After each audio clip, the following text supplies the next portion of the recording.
আমি একজন নাগরিক হিসেবে বলি, আপনার বিরোধী দলের যেই প্রোগ্রামগুলো নিচ্ছে রাজনীতিক, এগুলোর সাথে জনমানুষকে কি সম্পৃক্ত করতে পারছে? ওনাদের দেখেন আন্দোলনের যেই ধারাবাহিক অর্গানাইজেশনাল যে প্যাটার্ন, ওনারা নিজেরাই স্থির করতে পারছে না ওনাদের দাবিটা কি। একবার ২৬ দফা দিল, একবার ১৪ দফা দিল, ৭ দফা দিল, এখন ১ দফা। আজকে নির্বাচন বানচালের কথা বলছে, আবার আজকে নির্বাচন বানচালের কথা বলছে, এবং প্রতিটা দাবির সাথে কিন্তু তাদের সংগঠনের কোনো নেতৃবৃন্দদের সুযোগ সুবিধার বিষয় আসছে। জনমানুষের কি অবস্থা, চলাফেরার, দ্রব্যমূল্যের দামের চাপ বলেন, মুদ্রাস্ফীতি বলেন, অথবা বিশ্ব মন্দার জন্য বাংলাদেশের উপর যেহেতু ইম্প্যাক্ট পড়ছে, কারণ আমরা তো কানেক্টেড গ্লোবাল ইকোনমির সাথে, গ্লোবাল ফাইন্যান্সিয়াল সিস্টেমের সাথেও, কারণ কারেন্সি আমাদের ডলারে রাখতে হয় রিজার্ভ, এবং আমাদের মতো যারাই ফরেন রিজার্ভ রাখছে ইউএস ডলারে, তারা সবাই ইম্প্যাক্টেড হচ্ছে।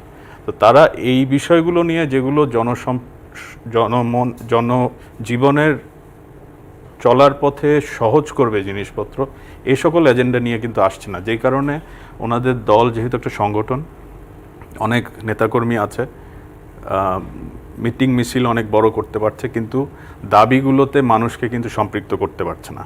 এখন যেটা কাজ করছে উদ্যোক্তা হিসাবে অথবা নাগরিক হিসাবে চলার সময় আমাদের একটা আতঙ্ক থাকে, আমাদের ইন্ডাস্ট্রি অথবা অফিসে যে লোকজন আছে তাদের একটা আতঙ্ক থাকে, আসার সময় পথে কোনো অ্যাক্সিডেন্ট হয়নি কি।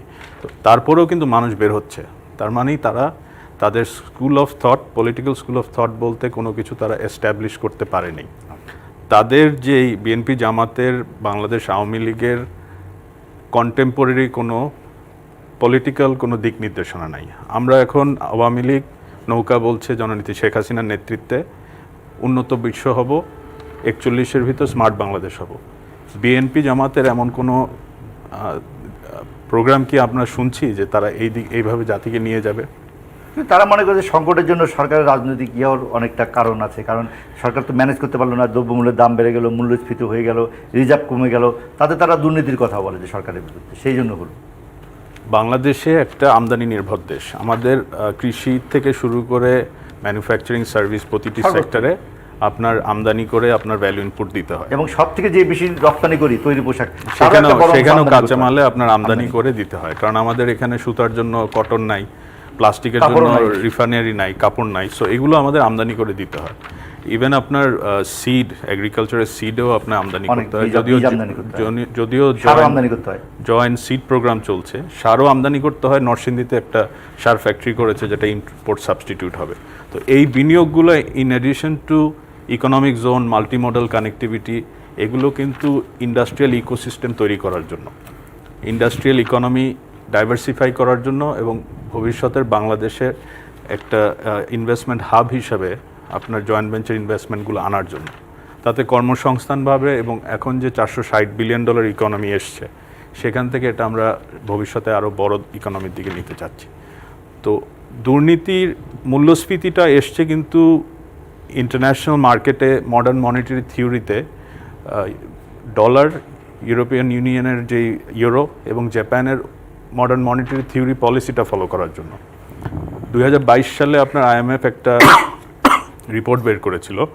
ওখানে বলেছে যে যে সকল দেশ আপনার ডলারে ফরেন রিজার্ভ হোল্ড করে তাদের সবারই একটা ডিপ্লিশন হবে। তো সেই ধারাবাহিকতা কিন্তু মুদ্রাস্ফীতিটা হচ্ছে, শুধু বাংলাদেশে না, মূল্যস্ফীতিটাও হচ্ছে। ইউরোপে টার্কির মতো যাদের আপনার এক্সপোর্ট বাস্কেট অনেক বড়, ডিফেন্স থেকে শুরু করে সব ধরনের সেক্টরে তারা দে হ্যাভ ফুটপ্রিন্ট এক্সপোর্ট করে, তাদেরও কিন্তু মূল্যস্ফীতি প্রায় 60%-এর মতো গিয়েছিল গত বছর। ভারতে গত বছর সেকেন্ড কোয়ার্টারে আমরা যখন $10 বিলিয়ন বেশি খরচ করেছি, তখন ভারতে $200 বিলিয়ন বেশি খরচ হয়েছিল। তো এটার ইম্প্যাক্টটা কিন্তু বাংলাদেশ একা না, এটা গ্লোবালি হচ্ছে। এবং আপনি কোভিডের পরে ইউক্রেন যুদ্ধ এবং এখন গাজাতে যুদ্ধ, যেই পরিমাণে মানি সার্কুলেশন বাড়ছে ডলারে, সেটার ইম্প্যাক্টটা কি আমরা মুদ্রা এবং মূল্যস্ফীতিতে এখন যেই জায়গায় আছি সেখানেই থামবো, না সামনেও আমাদেরকে ইন্টারনাল আরো বড় ক্রাইসিস হবে?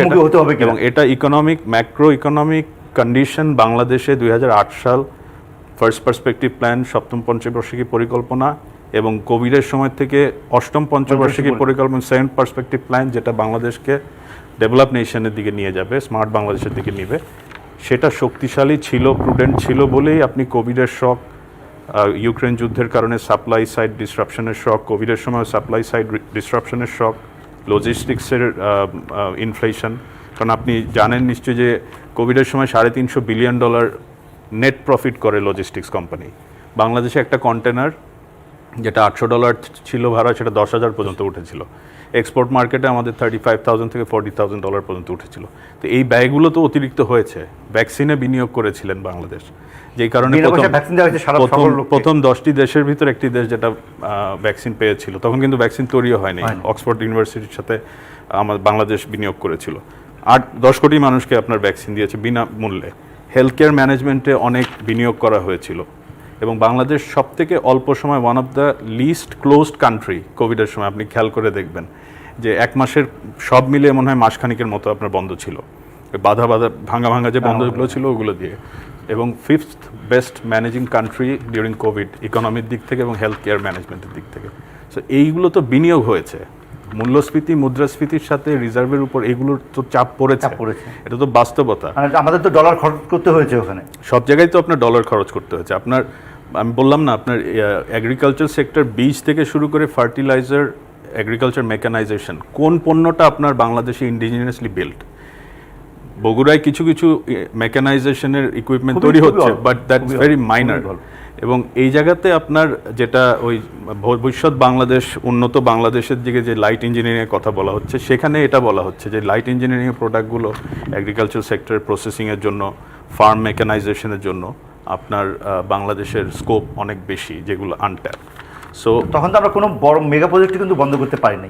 তাহলে আপনার 25শে জুনে পদ্মা সেতুর উদ্বোধন হতো না যদি কোভিডে সব বন্ধ করে রাখতেন আপনি। শুধু তাই না, আপনি একটা জিনিস খেয়াল করে দেখেন, আপনার গত 10 বছরে যে স্ট্র্যাটেজিক প্ল্যানটা, মাল্টিমোডাল কানেক্টিভিটিতে যে বিনিয়োগটা, এটা পদ্মা ব্রিজ বলেন, হযরত শাহজালাল ইন্টারন্যাশনাল টার্মিনাল বলেন, চিটংয়ে বে টার্মিনাল বলেন, ইকোনমিক জোন বলেন আমাদের মিরসরাই অথবা বঙ্গবন্ধু ইকোনমিক জোন যেটা হচ্ছে মিরসরাইতে, এবং প্রতিটা বাংলাদেশে এই মাথা থেকে ওই মাথা কানেক্ট করা। আমার মনে আছে সৈয়দপুরে আপনার মঙ্গা ছিল আপনার 2001 থেকে 6, আপনার নিশ্চয়ই মনে আছে। আরো বেশি ছিল, কিন্তু 14টা ফ্লাইট নামে সৈয়দপুর এয়ারপোর্টে। সারা বাংলাদেশে ডোমেস্টিক এভিয়েশন ইন্ডাস্ট্রি কিভাবে বুম করেছে, কনজিউমার প্রোডাকশন কিভাবে, কনজিউমার কনজাম্পশন কিভাবে বুম করেছে। আগে যেটা জেলাতে দোকান ছিল, এখন ওই দোকান আপনার উপজেলা এবং ইউনিয়ন পর্যায়ে। আপনার ইলেকট্রনিক অ্যাপ্লায়েন্সেসের দোকান, ফুড অ্যান্ড বেভারেজ তো আছেই, সাথে ইলেকট্রনিক অ্যাপ্লায়েন্স এবং মোটর বাইক মোবিলিটির দোকান আপনি ডিস্ট্রিবিউশন পয়েন্ট পাচ্ছেন আপনার ওয়ার্ড ইউনিয়ন পর্যায়ে। কিন্তু এগুলো আসার সঙ্গে সঙ্গে তাতে করে আগামী সংকটের ব্যাপারে তো আমরা সেটা নিয়ে তো আলোচনা করতে হবে। আমরা আলোচনা করছি। আমরা বলতে চাচ্ছি যে সমস্যা যেটা আছে সেটা বেশিরভাগ হচ্ছে আমার এক্সটার্নাল ইম্প্যাক্ট। আচ্ছা, ইন্টারনাল ম্যানেজমেন্ট কিছু ইস্যু আছে।